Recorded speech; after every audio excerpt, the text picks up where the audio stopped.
بسم اللہ الرحمن الرحیم۔ اب آئیے ہم آپ کو دکھاتے ہیں، کیا دکھانا چاہتے ہیں؟ یہ اسماء یازدہ ہیں۔ اسماء یازدہ یہ یعنی یازدہ کہتے ہیں 11 کو، یہ فارسی کا لفظ ہے، ٹھیک ہے۔ اسم جو ہے، اسماء جو ہے وہ اسم کی جمع ہے، ٹھیک ہے، یعنی نام 11 نام کس کے ہیں؟ یہ شیخ عبد القادر جیلانی کے ہیں۔ یہ کہاں آئے ہیں؟ کسی حدیث میں آئے ہیں؟ نہیں، ٹھیک ہے۔ نبی علیہ الصلوۃ والسلام نے فرمایا ہے؟ نہیں۔ قرآن میں ہے اس کا ذکر؟ نہیں، ٹھیک ہے۔ اب آپ بتائیے کہ یہ پھر اس کے جو ہے نا، اس کا سورس کہاں سے ہے، ٹھیک ہے، یہ علم کہاں سے آیا، ٹھیک ہے، یہ بتائیے، اس کو آپ کو بتانا پڑے گا۔ اس کو بتانا پڑے گا کہ اتنے سارے نام شیخ عبد القادر جیلانی رحمۃ اللہ علیہ کے کیسے آ گئے۔ شیخ عبد القادر جیلانی کو ہم رحمۃ اللہ علیہ کہتے ہیں، کس بنیاد پر؟ اس بنیاد پر کہتے ہیں کہ جو ان کی کتاب ہے انہوں نے اس میں توحید کی باتیں لکھی ہیں اور شرک کو انہوں نے رد کیا ہے، ٹھیک ہے، اور انہوں نے دین اسلام کی موافقت کی باتیں لکھی ہیں اور اس کے خلاف کی باتوں کو انہوں نے رد کیا ہے۔ تو ہم گمان کرتے ہیں ان کے متعلق کہ وہ اللہ کے نیک بندے تھے، ٹھیک ہے۔ اتنی بات ہو گئی۔ اب یہ بعد والوں نے جو ان کے ساتھ سلوک کیا ہے، جو ان کے لیے اتنی ساری یعنی خرافات جمع کی ہیں، یہ اس کے ذمہ دار بعد والے ہیں جنہوں نے کیا ہے۔ لیکن آپ کو ان سب چیزوں کو رد کرنا پڑے گا اگر آپ نے ان چیزوں کو رد نہیں کیا۔ دیکھیں، ایک ہوتا ہے ایمان مجمل، ٹھیک ہے، اجمالی طور پر آپ نے ایک جملے میں کہہ دیا کہ ٹھیک ہے، اللہ تعالیٰ نے جو کچھ فرمایا، ٹھیک ہے، اپنی کتاب میں یا اپنے رسول علیہ السلام کے ذریعے سے، ہم سب پر من وان ایمان لاتے ہیں، ہمیں پتہ ہے یا نہیں پتہ، ٹھیک ہے۔ جن جن باتوں کو اللہ اس کے رسول نے رد کیا ہے، ہم سب کو رد کرتے ہیں، ہم طاغوت کا انکار کرتے ہیں۔ یہ ہو گیا آپ کا اجمالی ایمان۔ لیکن ایک ہے تفصیلی یہ ہے کہ وہ ہر ایک کو نہیں ہوتا، جو ظاہر ہے جتنا ڈیپ میں جاتا ہے اتنا اس کو پتہ چلتا ہے۔ لیکن اتنی بات ضرور ہو کہ ظاہر ہے کہ حق کو وہ قبول کرے اور جو باطل ہے اس کو رد کرے، اتنی بات اس کو ضرور، اس بات کا وہ مکلف ہے، اتنی بات اس کو لازمی ہے، ضروری ہے۔ اب آئیے دیکھیے کہ انہوں نے شیخ عبد القادر جیلانی رحمۃ اللہ علیہ کے یہ 11 نام جو انہوں نے لکھے ہیں وہ کہاں سے لکھے ہیں، ٹھیک ہے۔ اب آئیے ہم آپ کو دکھاتے ہیں۔ نمبر 1 انہوں نے کیا نام لکھا ہے؟ نمبر 1 پہلے تو انہوں نے درود شریف پڑھا ہے، ٹھیک ہے۔ درود شریف ان کا اپنا بنایا ہوا ہے، حدیث میں آپ کو یہ درود نہیں ملے گا۔ بجمالکا و جمال حبیبکا و نبیکا و شفیعکا سیدنا محمد وعلی آلہ و اصحابہ وبارک وسلم۔ یہ تو ٹھیک ہے، اللہم صلی علی سیدنا محمد وعلی آلہ و اصحابہ وبارک وسلم۔ بیچ کی باتیں ان کی اپنی ہیں، ہمیں نہیں پتہ کہ کہاں سے لے کر آئے ہیں، حدیث میں ایسی کوئی بات نہیں ہے۔ نمبر 1 نمبر ڈلا ہوا ہے، الہی بعزت و حرمت قطب الاقطابی غوث الثقلینی غوث الاعظمی حضرت الحسنی والحسینی قطب ربانی غوث السمدانی محبوب حقانی سرچشمہ سلطانی سلطان سید محید دینی یعنی محید کا ہے دین کو زندہ کرنے والے، ٹھیک ہے، محید دینی عبد القادر جیلانی قطب الجن یعنی جن کے بھی قطب ہیں، والانس والملائکتی ذرا دیکھیے گا، آپ ذرا ان باتوں پہ غور کیجیے گا، آگے دیکھیے آپ القابہ ذرا، قدس اللہ العزیز، قدس اللہ العزیز، اس کا ترجمہ ہم آپ کو بتائیں گے انشاءاللہ ایک ایک چیز کا۔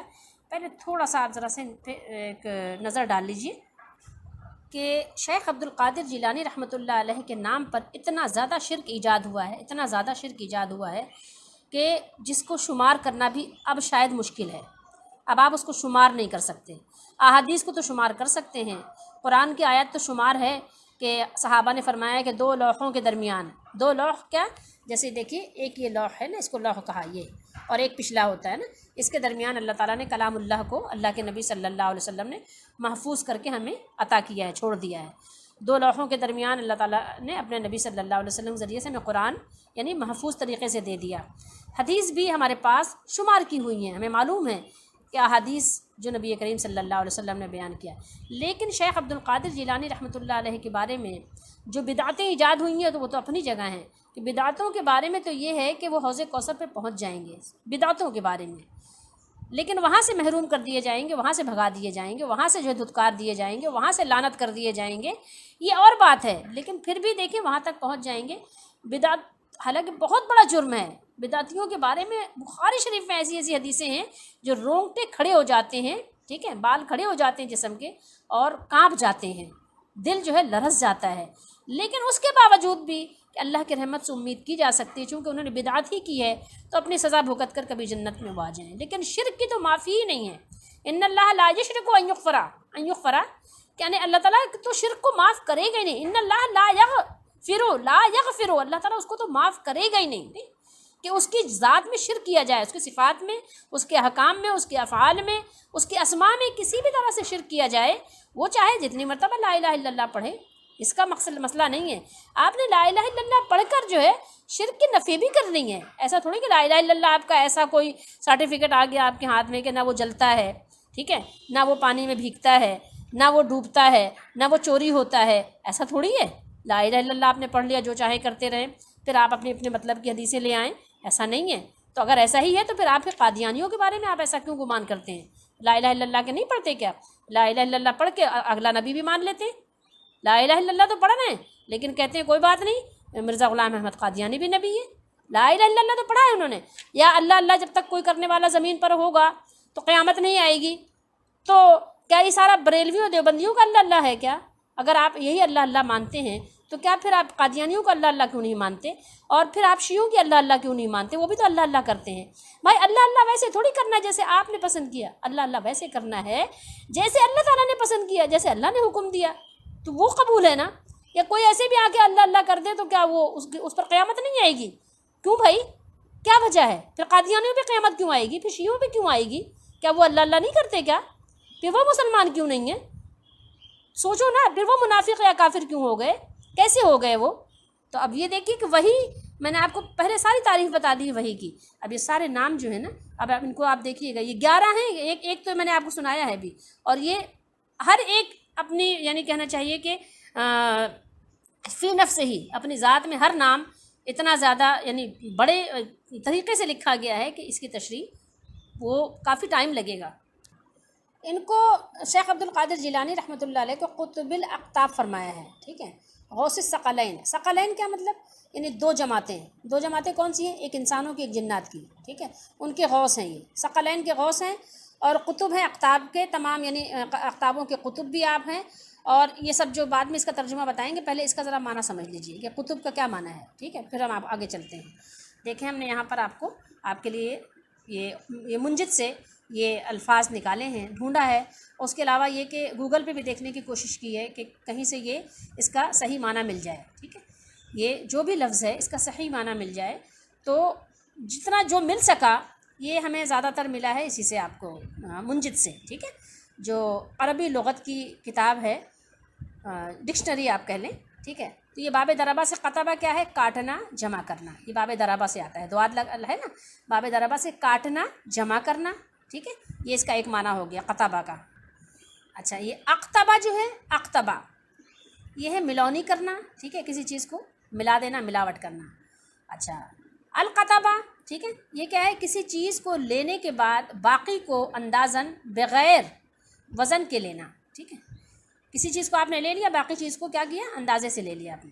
اچھا، القطب اس کا کیا معنی ہے؟ اس کی جمع ہے اقطاب، جو ہم نے ابھی آپ کو اوپر پڑھ کے یہاں پر دکھایا ہے نا، قطب اقطاب، ٹھیک ہے، تو یہاں پر اس کا کیا معنی ہے؟ اس کی جمع ہے اقطاب۔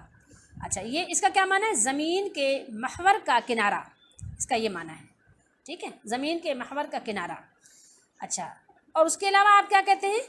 ایک قطب ہوتا ہے نا، قطب شمالی اور قطب جنوبی، جس کو ہم شمال و جنوب کہہ رہے ہوتے ہیں نا، ہوتا ہے نا، ایک ہم قطب نما بھی کہہ رہے ہوتے ہیں، قطب نما، جیسے جہاں نماز وغیرہ جب بچھاتے ہیں تو قطب نما لگا دیتے ہیں انجانی جگہ پہ، جس سے ہمیں ہماری رہنمائی ہو جاتی ہے، ہمیں پتہ چل جاتا ہے کہ کدھر جو ہے کہتے ہیں قبلہ ہے، ٹھیک ہے، اس کو قطب نما کہتے ہیں۔ تو ایک ہے نارتھ اور ساؤتھ کو ہم بھی قطب استعمال کرتے ہیں نا، جس کو ہم شمال اور جنوب کہتے ہیں۔ تو یہ چیزیں ہیں، یہ ہم نے آپ کو اس کا معنی بتائے ہیں۔ اب انہوں نے یہاں پر کیا معنی لیا ہے، ٹھیک ہے، آئی ڈونٹ نو، ہمیں نہیں پتہ کہ انہوں نے کیا معنی لیا ہے، کس معنی کے لیے استعمال کیا ہے، لیکن بظاہر ایسا لگتا ہے کہ یعنی زمین کے کنارے تک ان کی حکومت ہے، یہی معنی فٹ بیٹھتا ہے، باقی معنی سمجھ نہیں آتے۔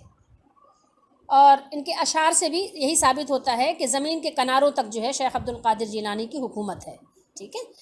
تو یہ ساری چیزیں جو ہیں یہ یہاں پہ جو انہوں نے بتانے کی کوشش کی ہے، یہ حسنی اور حسینی وغیرہ یہ سب بھی ظاہر ہے انہوں نے بایو ڈیٹا جمع کیا ہوگا کہ جو انہوں نے اتنا زیادہ، کیونکہ نبی کریم صلی اللہ علیہ وسلم کے زمانے سے تقریباً 600 سال بعد یہ بزرگ پیدا ہوئے ہیں، ٹھیک ہے، اللہ کے نیک بندے، جو کہ ہمارا گمان ہے ان کی کتاب پڑھ کر، ٹھیک ہے، اور باقی یقینی بات وہ اللہ کو معلوم ہے، اور ہم کوئی غیب کی خبر نہیں جانتے، ہمارے پاس کوئی ایسا انسٹرومنٹ نہیں ہے کہ ہم غیب کی خبریں معلوم کر لیں۔ باقی ان شاء اللہ تعالی ہم آپ کو نیکسٹ ٹائم اس کا جو ہے سارا ترجمہ بتائیں گے، جو کچھ ہم نے ابھی پڑھا ہے۔ شیخ عبد القادر جیلانی رحمۃ اللہ علیہ کا پہلا نام۔